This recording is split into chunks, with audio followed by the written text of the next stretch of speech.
So this is a filter installation, and in particular a protective. There are a lot of different kinds of filters you can put in. In fact, a competency, think of any sport you've ever played or any dance form you've ever engaged in. At the beginning, or like driving a car, at the beginning this is a hard thing to do. There's so goddamn many things to keep track of. Okay, so there's a lot of ways to get a filter. In fact, the ability to master certain form of dance or singing or athletic, probably most of what you get, even if you have official coaches and teachers, is through this mirroring process where you assimilate things. So you focus all and only on those things you have to do with your body, which the singer is doing in order to assimilate that into your body. So this is a protective filter. So the first thing you do is your state. There's a really easy breathing pattern that you can use to get yourself into a state which is useful for this work. You breathe in through your nose, hold your lungs full for a count of 3, exhale through your mouth, hold your lungs empty for a count of 3, and repeat.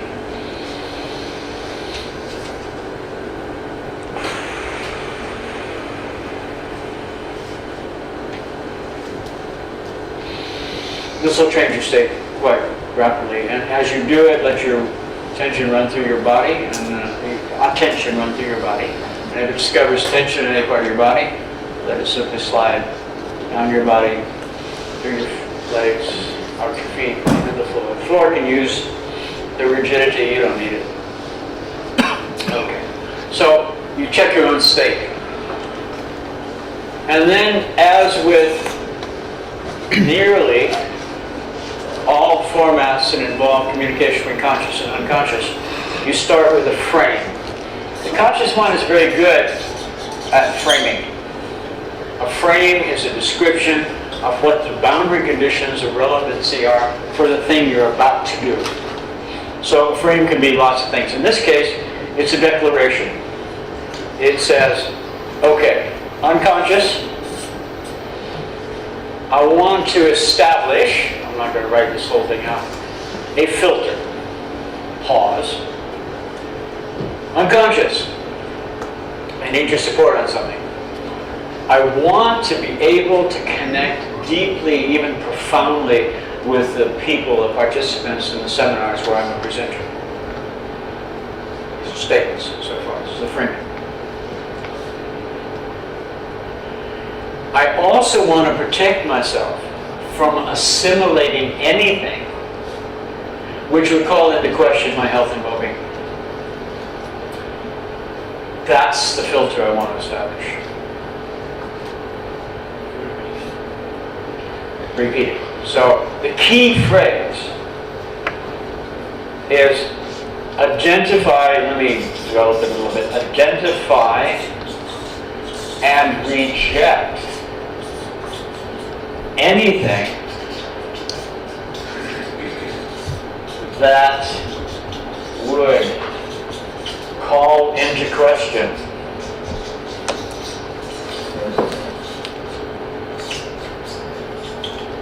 my health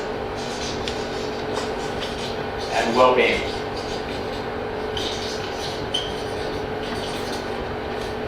Okay, so this is the essential piece in here.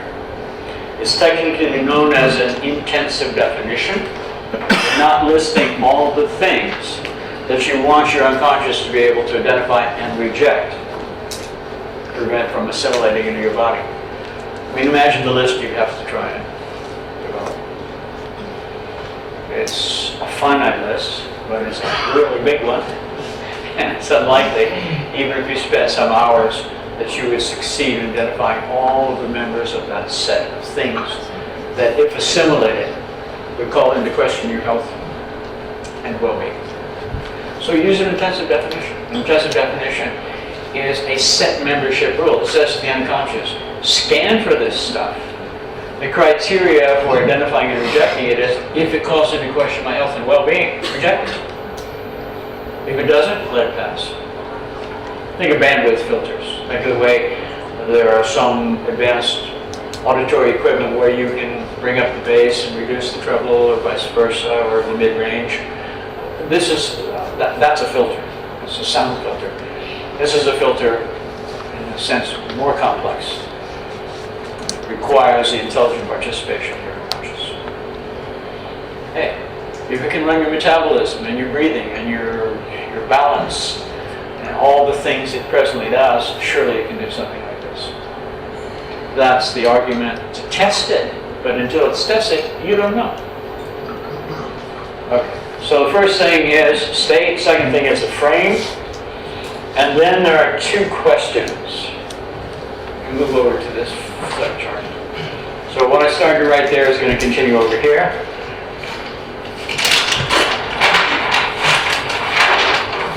After you make this statement, a pause, and then where am I? 3?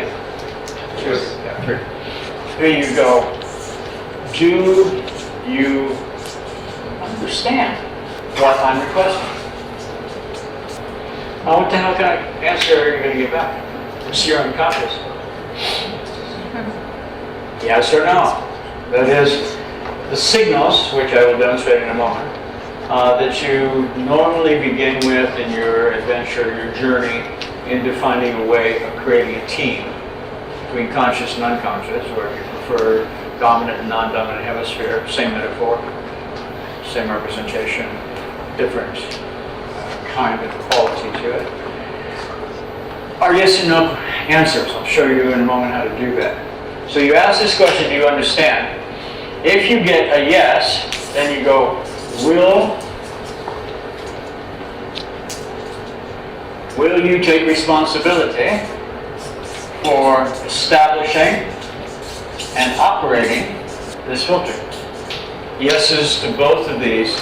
If the responses that say yes are involuntary responses, you got something worth pursuing. But you don't know if you got it yet. You don't know if it's quite what you want. That's the fifth. You got to test the filter.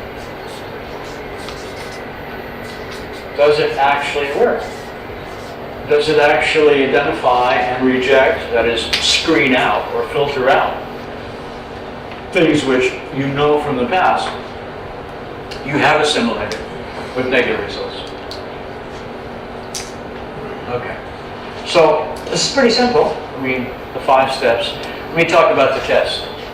If you have a friend who you have had this repetitive experience of spending time with and walking away with aches and pains or indigestion or stress states in your body, excess tension, excessive catecholamines in your bloodstream, noradrenaline, etc., then you know exactly how to do the test. You go spend a half hour with this person or so after you establish the filter.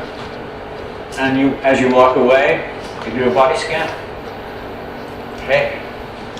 How is it different than when I began this half-hour visit with this person? If you're clean, and you had difficulties with this person before, they haven't changed, you have. So now I would run this test a number of times until you're satisfied. If it's mostly you were protected and you walk away in a far better state than you ever walked away from this person before, but still is a little bit here and there, you go back and redo.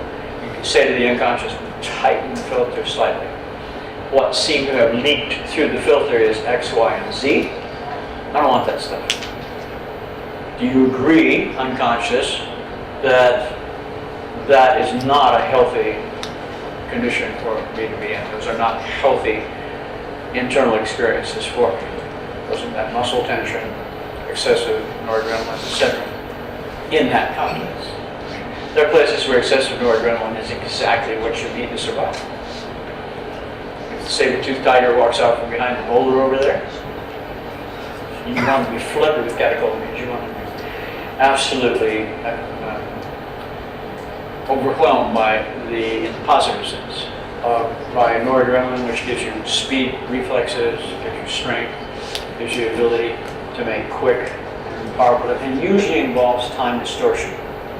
Clock time may be 3 seconds, but you have the subjective experience of a good 5-6 minutes to figure out what's going on, what are the possible choices you have. Anytime you've been in a serious danger situation, this seems to be a reflex in the neurology. The parasympathetic part of the nervous system will activate, the autonomic nervous system will activate, give you the catecholamines, these accelerators in your bloodstream, which have the consequences of our. Hello there, my name is Michael Carroll. I'm the founder and the course director of the NLP Academy. I'd like to thank you very much personally for watching the video that you just did watch. And please remember to subscribe to our channel for the latest content we load. And if you click the bell icon, you'll be notified every time we upload some new content. So thank you again for watching. Stay tuned for more brilliant NLP content on the NLP Academy YouTube channel.